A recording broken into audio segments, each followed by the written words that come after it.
เจ้าคือน่าคิดว่าเจ้านั้นน่าคอยแบบจริงจังหากสองเฮาคงบ่เป็นไปตามฝันเพราะเจ้าทำลายมันลงคอยเลยหาเจ้าไปโดยบ่ได้คิดว่าสิเกิดอีหยังแต่สุดท้ายความหักเฮาพังเพราะเจ้านั้นไปมีคนใหม่สิ่งที่คอยเห็นมันบ่แม่นเจ้ายังควงแขนไปกับสายคนอื่นสิ่งที่เจ้าเห็นเจ้าบ่ดีตอนคอยแด่บ่มาตัวสโลเสียแล้วคอยแบบนี้คนเป็นแฟนเก่าเขาก็ต้องทำใจอีกแล้วมันบ่มีวี่แววที่เจ้าจะกลับมาคุณเป็นแฟนใหม่เขาก็ต้องดีใจดึงปรารถนาวาสนาของเจ้ากับเขาได้คู่กันเจ้าบอกว่าใครน่ะโคตรสำคัญแต่สุดท้ายเจ้าเว้าเฮ็ดหยังคือเห็นเจ้าไปนั่งกอดมันค่อยวอนเจ้ากลับมาโดยใส่ทั้งคาถามนต์ดำแต่สุดท้ายก็สู้เขาบ่ได้เพราะเขามีเงินเจ้าเลยกลายเป็นของมัน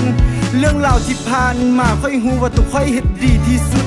และค่อยก็ฮู้ตัวดีว่านางฟ้าคงเหมาะสมกับเทพบุตรค่อยเป็นเพียงพี่ทราบที่อยู่กลางมหาสมุทรค่อยก็เลยได้ฮู้ว่าเจ้ากับเขาน่ะคงต้องได้เหมาะสมกันที่สุดตั้งแต่เจ้าได้จากค่อยไปหัวใจค่อยมันสุดทรมานและค่อยต้องเจ็บซ้ำใด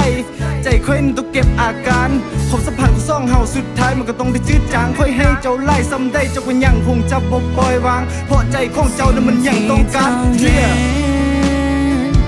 มันบ่แม่นจะยังคงแขนไปกับสายคนอื่นสิ่งที่เจ้าเห็นเจ้าบ่ดีตอนใครได้บอก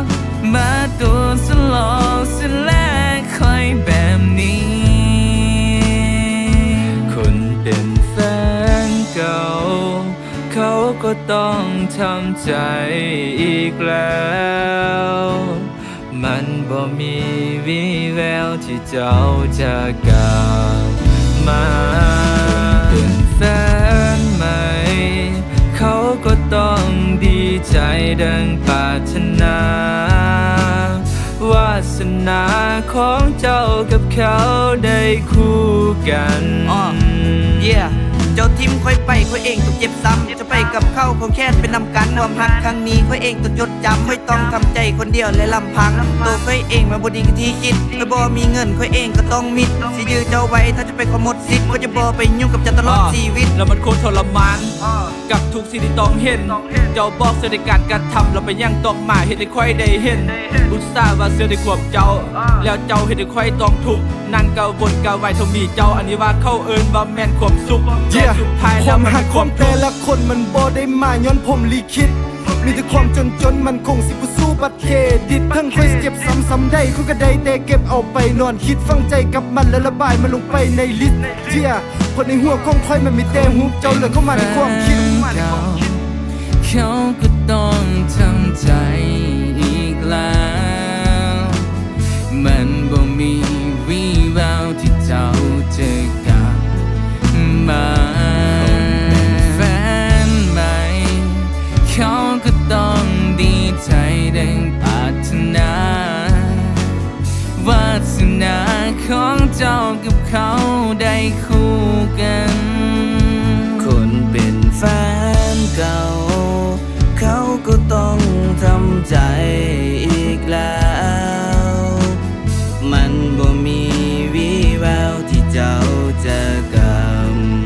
มาคุณเป็นแฟนใหม่เขาก็ต้องดีใจดึงปรารถนา